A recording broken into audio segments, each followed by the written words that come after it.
I'm debt free. Now what?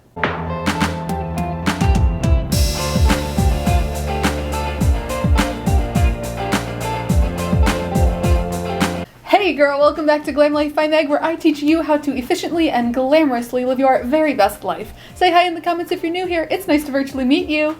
Before we get to the good stuff, make sure to like, comment, and subscribe for more videos like this. And don't forget to ring that bell so that you can be notified every single time that I post a video. If you've been with me for a while, you know that I have been on this full-on debt-free journey. I've been unemployed for this pandemic, have not been employed since the pandemic started. I also ended up in the emergency room in May of 2020, got a bunch of medical debt that I had to pay off, and I officially became debt-free on January 1st, 2021. If you'd like to see more about that journey, right there. So yes, debt-free. Yes, girl, get it.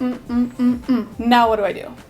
Keep watching to find out what the next steps are in my financial plan. Disclaimer, I am not your financial advisor. This is not official financial advice for you to specifically apply to your own life. I'm letting you know what I'm doing so that you can maybe see if that is something that you should bring to your financial advisor and facilitate a discussion. Say it one more time. I am not telling you what to do. My number one financial goal this year is to save $10,000 in my emergency fund. I went hard paying off my debt. That was the main goal. Do whatever I can to get rid of that debt. And now that that's happened, I need to make sure that I don't find myself in that type of situation again.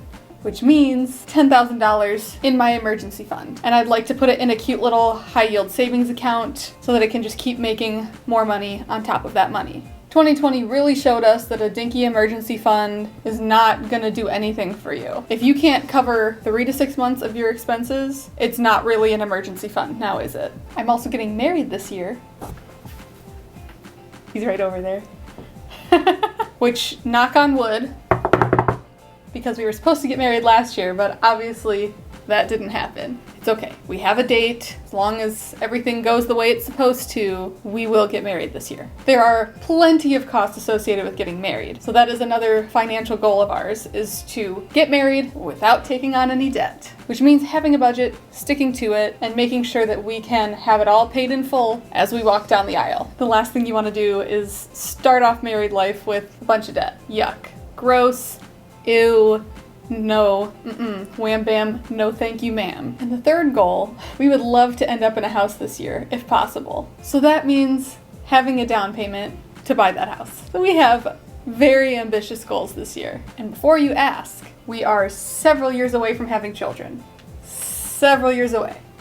So don't ask me about that, but we know that that is a goal that we need to start working toward saving up for, because if you saw this video, you know exactly how much it costs to raise a kid, which is a lot. So before we do things like that, we realize that we need to have a financial plan in place. It would be financially irresponsible to just have a child without having a plan in place for how you're going to pay for that child and raise that child. But please, stop asking if I'm pregnant. It's none of your business. I put on weight when my home almost burned to the ground, sis.